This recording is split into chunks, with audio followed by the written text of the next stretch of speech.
함께 말씀 나누겠습니다.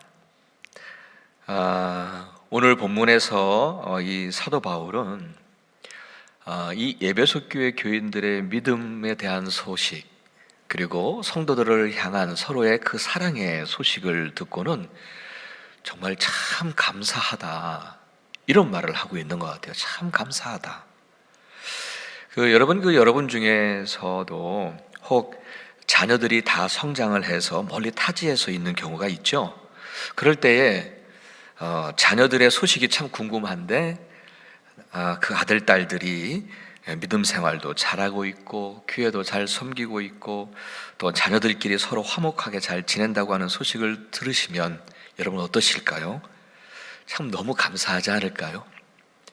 어쩌면 아마 가슴이 벅차오를 정도로 그렇게 감사하고 또 감사할 것 같습니다. 그런데 오늘 16절에 보니까 사도 바울은 이렇게 표현합니다. 그 소식을 듣고는 끊임없이 감사드린다는 거예요. 그러니까 여기서 끊임없이라고 하는 그 표현 속에는 사도 바울의 그 가슴 벅찬 감사가 거기에 담겨져 있는 것 같아요. 그 소식을 듣고는 너무 감사한 거예요. 그리고 비록 지금 사도 바울은 지금 에베소에 로마에 구금되어 있는 상태잖아요. 그래서 비록 몸은 에베소 교회 교인들과 함께 하지는 않지만 그가 기도할 때마다 그 교회 교인들을 잊지 않고 기도하고 있음을 밝히고 있거든요. 저는 이 부분을 읽으면서 굳이 내가 너희를 위해서 기도한다, 이걸 밝힐 이유가 있었나 하면서 생각하다가 이유가 있었겠구나 생각이 들었어요. 굳이 내가 너희를 위해서 기도하고 있다라고 밝히는 이유가 있을 것 같다는 생각이 들었어요. 어떤 생색을 내려고 하는 게 아니라 이렇게 하는 것, 바로 이것이 진정한 성도의 교제이고 그리고 바로 이것이 교회이지 않는가, 그것을 깨닫기를 원했던 것 같아요. 여러분, 기도는 거리에 관계가 없잖아요. 하나님이 하늘에 계시든 어디에 계시든 기도 중에 우리는 항상 그분을 만날 수 있고 그분과 교제할 수 있는 거잖아요. 마찬가지로 지금 우리는 이렇게 팬데믹 상황 때문에 서로의 얼굴을 대하지 못하고 만나지 못하고 이렇게 떨어져 있지만, 그럼에도 여러분의 기도 중에 우리 교회 그리고 교우들을 잊지 않고 기억하며 기도해 준다면 그것이 바로 성도 간의 또 다른 만남이 되는 것이고 성도의 교제가 되는 것이고, 그것이 또한 교회라고 생각합니다. 사도 바울은 이렇게 기도 중에 에베소 교회 교인들을 기억하고 기도한다고 하면서 오늘 17절 이하에서 그가 기도하는 그 기도 내용을 밝히고 있어요. 먼저 17절을 다시 읽어드리겠습니다. 우리 주 예수 그리스도의 하나님이신 영광의 아버지께서 지혜와 계시의 영을 여러분에게 주셔서 하나님을 알게 하시고, 그게 기도의 내용이에요. 이 구절에서 보면 지혜와 계시의 영이라고 하는 표현이 나오는데 이 표현은 참 중요한 것 같아요. 여기서 지혜와 계시의 영은 곧 성령님을 의미하잖아요. 그래요. 먼저 성령님은 지혜의 영이십니다. 그래서 성령님을 통해서만이 하나님을 알 수가 있어요. 여러분, 그렇잖아요. 인간의 지식과 지혜로는 하나님을 알 수가 없어요. 오히려요, 세상 사람들은요, 자기들의 생각과 자기들의 지혜를 따라서 뭔가 하나님과 같은 우상들을 만들어 가고 살아요.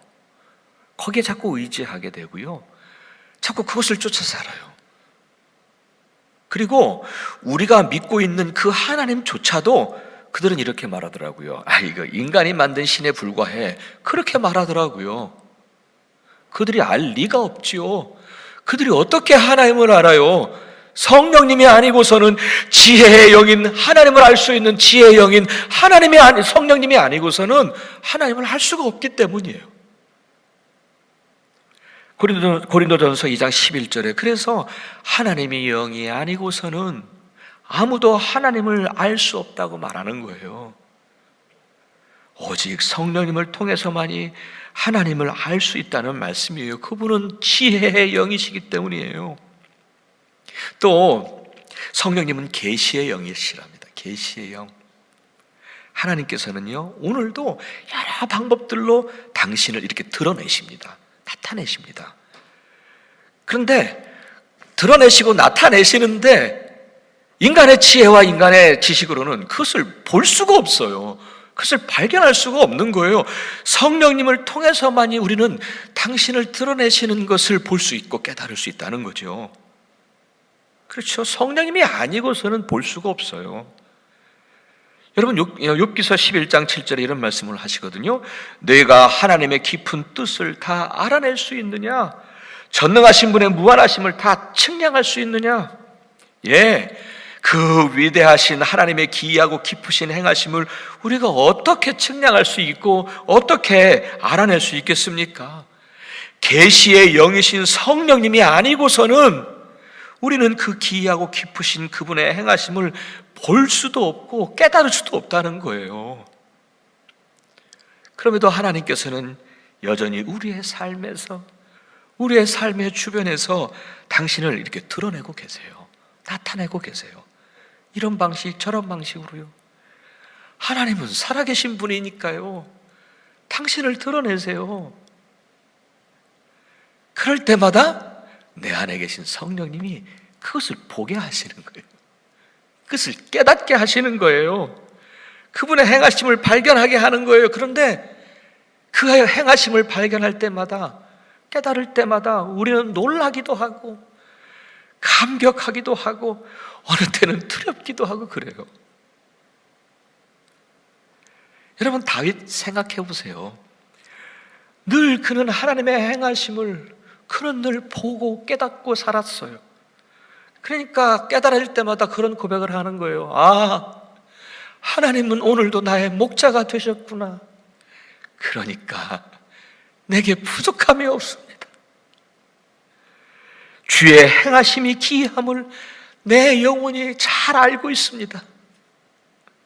그렇게 감격했던 거예요. 주님의 행하심을 깨달을 때마다.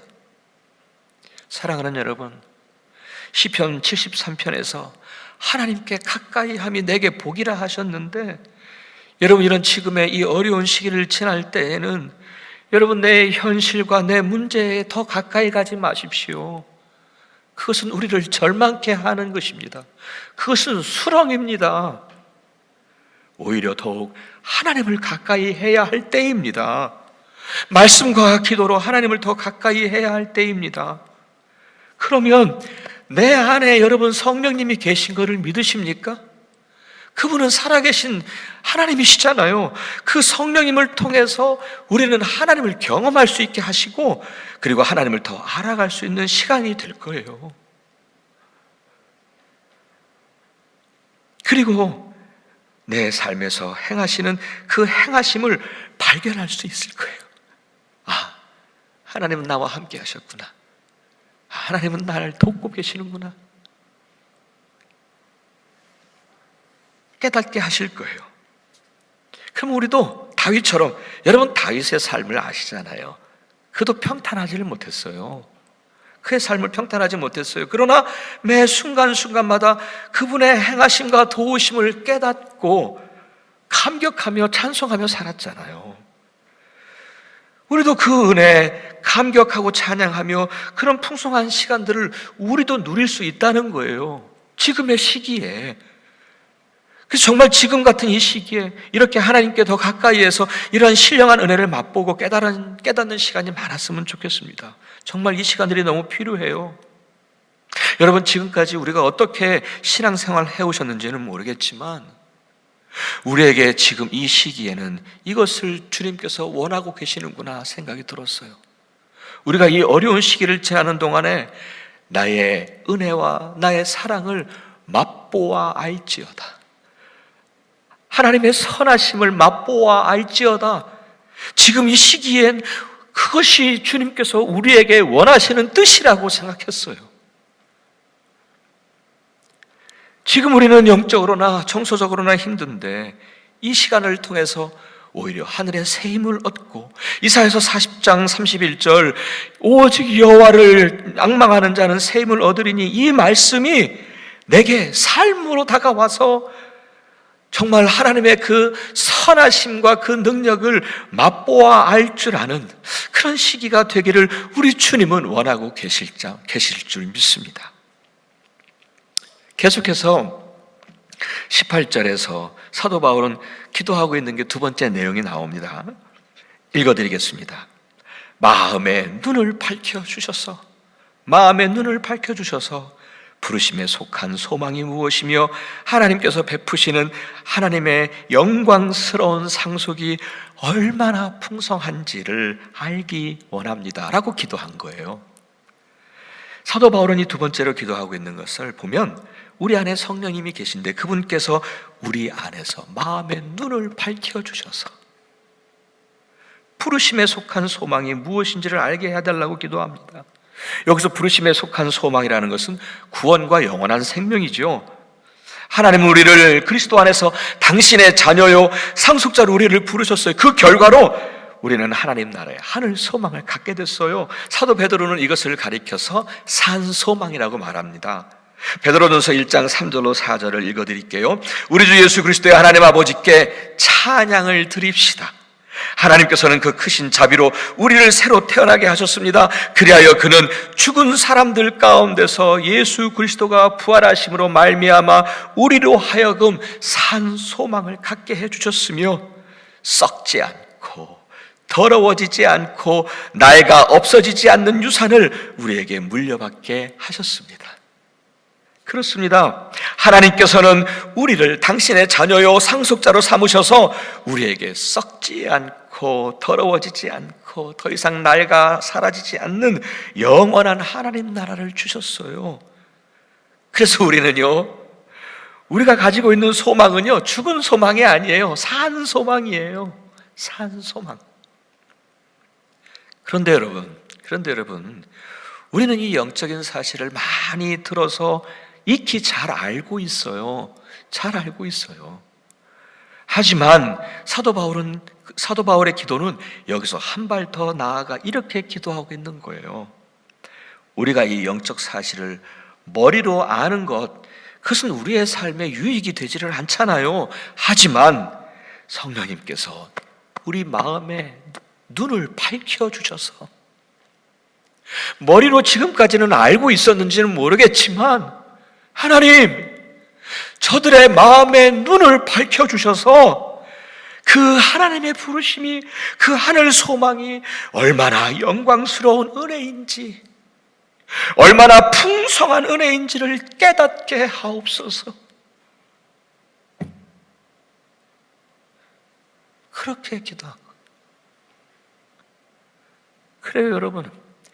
요즘처럼 이 어려운 시기에 이것이 우리에게 너무 필요하지 않나요? 우리가 하나님의 자녀요 상속자임을 얼마나 많이 알고 얼마나 많이 들어왔습니까? 그런데 내 안에 계신 그 성령님께서 이 마음의 눈을 밝혀주시기를, 마음의 눈을 밝혀주셔서 그것이 얼마나 영광스러운 은혜인지, 얼마나 풍성한 은혜인지를 깨닫게 하소서. 그리고 찬양하는 삶을 사는 것, 그 모습이 오늘 이 시기를 살고 있는 우리에게 원하시는 주님의 모습이라고, 주님의 뜻이라고 믿습니다. 계속해서 세 번째 기도 내용은 19절에 나오죠. 제가 다시 읽어드립니다. 또한 성령님이 우리의 눈을 밝혀주셔서 믿는 사람들인 우리에게 강한 힘으로 활동하시는 하나님의 능력이 얼마나 엄청나게 큰지를 여러분이 알게 되기를 바랍니다 하고 기도하고 있는 거거든요. 사도 바울은 이 구절에서 하나님의 강력한 힘과 그 구원의 능력에 대해서 말하고 있어요. 구원하시는 능력을 말하는 거예요. 여러분, 믿는 우리에게 보이셨던 그 구원의 능력이 얼마나 강하게 역사했는지요. 얼마나 강하게 역사했는지요.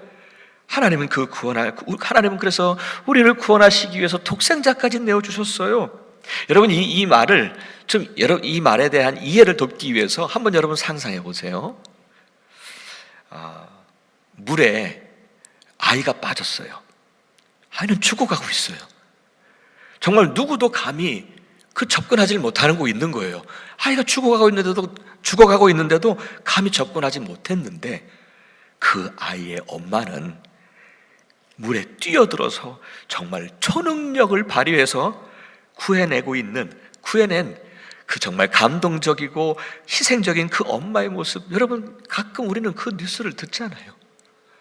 그런 모습을 상상해 보시면 훨씬 이해하시기에 좋을 것 같아요. 그래요, 우리 하나님은 우리를 구원하시기 위해서 초능력이 아니라 본래 그분의 강한 능력으로 우리에게 역사하신 거예요. 우리를 구원하시기 위해서. 얼마나 강한 능력이 됩니까? 아니, 아이의 엄마, 예를 들었던 그 아이의 엄마는 초능력을 발휘해서 했지만 하나님은 본래 그분의 그 강한 능력으로 역사하신 거예요. 우리를 구원하시려고. 그리고 그분의 그 강한 능력은 우리를 또한 그 나라까지 인도하실 것입니다.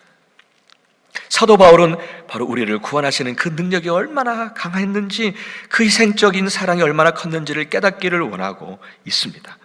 그러면 그분의 그 강렬한 사랑, 그 강한 능력을 알면 우리에게는 온갖 두려움이 다 사라질 것이고, 그리고 구원에 대한 확신을 갖고 살게 될 것입니다. 자, 그런데 20절에서 이렇게 말씀합니다.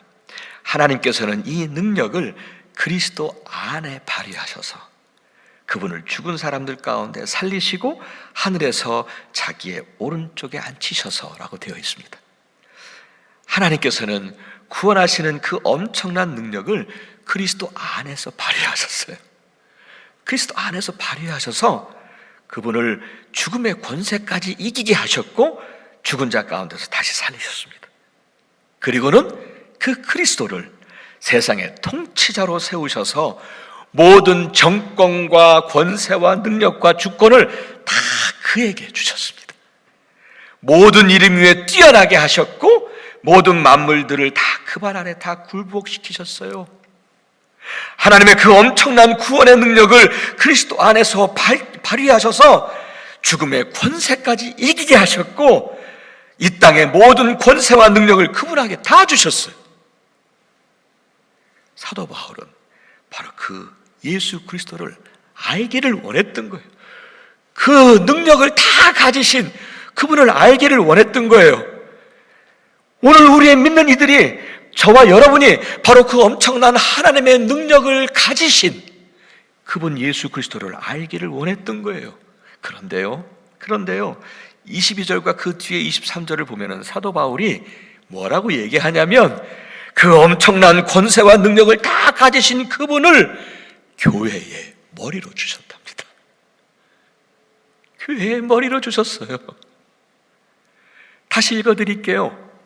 하나님께서는 만물을 그리스도의 팔 아래 굴복시키시고 그분을 만물 위에 교회의 머리로 삼으셨습니다. 교회는 그리스도의 몸이요 만물 안에서 만물을 충만케 하시는 분의 충만함입니다. 예수 그리스도 그분은 하나님의 그 구원의 엄청난 능력을 힘입어서 죽음의 권세까지도 이기시고 온 세상의 통치자로 모든 권세와 능력과 주권을 가지셨고 모든 이름 위에 뛰어나신 분이시며 그 모든 만물을 다 그 발 아래 굴복시키신 그분이신데 바로 그분을 하나님께서는 교회의 머리로 삼으셨습니다. 그리고 교회는 그리스도의 몸으로서 그 능력의 주님으로 충만한 곳이 교회입니다. 믿으십니까? 저는 이 부분을 묵상하면서 가슴이 벅찼습니다. 이 말씀은 마치 교회의 권세를 선언하고 그리고 교회의 승리를 외치는 것 같았어요. 모든 권세와 능력의 주님이, 모든 만물들이 다 그분 앞에 발 앞에 엎드리고 굴복시키시는 그 주님이 우리 교회의 머리가 되시니까 교회는 그 능력의 주님으로 충만한 곳이니까 교회가 이길 수밖에 없다는 거예요. 교회는 이길 수밖에 없습니다. 마태복음 16장 18절에서 그래서 주님은 선언하셨습니다. 내가 이 반석 위에 내 교회를 세우리니 음부의 권세가 이기지 못하리라. 지금은 교회가 힘들고 어려운 시기를 지나고 있지만, 하지만 죽음의 권세까지 이기시고 부활하신 그분, 그 하나님의 능력을 다 가지신 그분이 교회의 머리가 되셔서 우리와 늘 함께 하십니다. 우리는 그분의 머리가 되신, 교회의 머리가 되신 그 주님을 온전히 신뢰하고 그분의 생각과 그분의 뜻을 구하며 묵묵히 순종하며 그분의 길을 따르면 교회는 반드시 승리하게 될 줄 믿습니다. 사무엘상 12장 16절에 이런 말씀을 하십니다. 너희는 그러니까 이제 가만히 서서 여호와께서 너희 목전에서 행하시는 이 큰 일을 보라. 여러분, 승리는 사람의 지혜에서 나지를 않습니다. 하나님의 손에 달려 있습니다. 그 믿음을 가지시고 여러분이 있는 그곳에서 세상보다요 하나님을 좀 더 가까이 해보십시오. 그리고 우리를 구원하신 그 크신 능력과 그 구원의 능력과 풍성하신 은혜에 한번 감사하며 사십시오. 그리고 그 능력의 주님이 우리 교회의 머리가 되심을 믿으시고, 여러분 두려워하지 마십시오. 우리가 뭐 염려한들 한 키나 더 할 수 있겠습니까? 그 능력의 주님이 우리 교회의 머리가 되시니까 우리 교회는 그 능력의 주님과 함께 반드시 승리하게 될 줄 믿습니다. 어젯밤에 이 제단에 엎드려서 교회의 승리를 선포했습니다. 교회의 승리를 선포했습니다. 소리를 내어서 선포했습니다. 아무도 없으니까 깜깜한 밤에 소리를 내어서 선포했습니다. 그런 생각이 들었어요. 성령님께서 그렇게 하게 하신 것 같아요. 사랑하는 여러분, 정말 예수 그리스도가 우리 교회의 머리가 되심을 믿으신다면, 예수 그리스도가 우리 교회의 머리가 되심을 믿으신다면 여러분 교회의 승리를 선포하십시오. 여러분, 우리의 능력 때문이 아니라, 우리의 능력은 승리할 수 없죠. 우리의 능력을 봐서가 아니라 우리 교회의 머리가 되신 그분의 능력을 볼 때에 우리는 넉넉히 교회의 승리를 선포해야만 합니다. 뭐가 두렵습니까? 그분이 우리 교회의 머리가 되시는데, 그 능력에, 그 구원하시는 능력이 정말 그 구원하시는 능력이 주님이신데, 그분이 우리 교회의 머리이신데 교회의 승리를 선포하십시오. 그러면 우리를 두렵게 하는, 불안케 하는 사단의 권세는 다 물러갈 것이고 음부의 권세도 다 물러가게 될 줄 믿습니다. 아멘. 예, 주님의 교회는요 반드시 승리합니다. 아멘. 예, 그래서 오늘 이제 마지막으로 여러분과 함께 좀 찬양 하나 하기를 원합니다. 교회여 일어나라라고 하는 찬양이, 우리 1부 시간에는 이게 좀 할 수가 없어서 못했는데 2부 시간에는 우리 찬양팀이 우리를 좀 도와주실 수 있어요. 그래서 교회여 일어나라라고 하는 찬양이 있더라고요. 너무 제가 은혜를 받아서 이 시간에 함께 했으면 좋겠다 생각합니다. 아마 이 찬양 모르시는 분들이 많으실 거예요. 하지만 여러분 가사를 따라서 함께 저와 하나님의 교회, 주님의 교회의 승리를 선포했으면 좋겠습니다.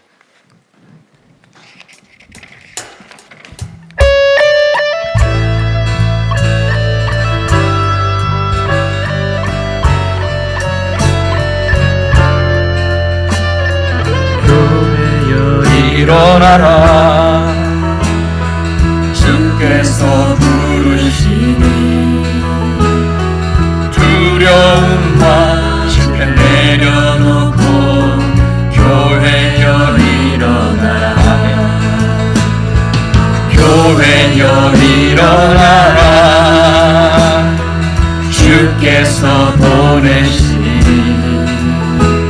우릴 부르신 삶의 자리에서 교회여 일어나라. 우린 세상의 빛, 하나님의 편지, 주의 교회 통해 세상 주를 보리라. 일어나라, 아버지 사랑을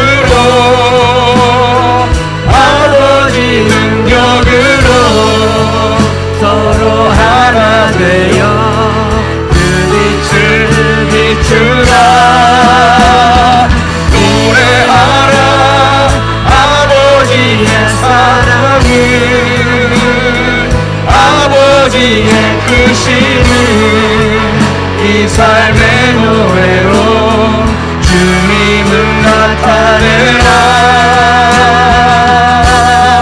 일어나라. 한 번만 더 하겠습니다. 교회여 일어나라. 교회여 일어나라. 주께서 부르시니 두려움과 실패 내려놓고 교회여 일어나라. 교회여 일어나라. 교회여 일어나라. 주께서 보내시니 우리 부르신 삶의 자리에서 교회여 일어나라. 우린 세상의 빛 하나님의 편지 주의 교회 동네 세상이 주를 버리라. 일어나라. 아버지 사랑으로 아버지 능력으로 서로 하나 되어 그 빛을 비추라. 노래하라. 아버지의 사랑을 아버지의 크심을 이 삶의 노래로 주님을 나타내. 일어나라. 일어나라. 일어나라. 아버지 사랑으로 아버지 능력으로 서로 하나 되어 그 빛을 비추라. 노래하라. 아버지의 사랑을 아버지의 크심을 이 삶의 노래로 주님을 나타내라. 일어나라. 일어나라.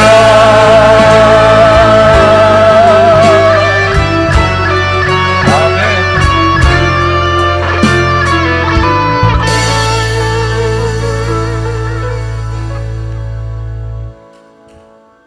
하나님, 우리 교회 머리가 되신 주님을 찬양합니다. 그리고 그 믿음으로 교회의 승리를 선포합니다. 하나님, 그 믿음 가지고 일어나게 하시고 주님만 더 의지하며 그분을 따르는 진정한 능력의 삶을 살아갈 수 있도록 우리를 도우시고 우리 교회를 인도하여 주옵소서. 감사하며 예수 그리스도 이름으로 간절히 기도합니다. 아멘.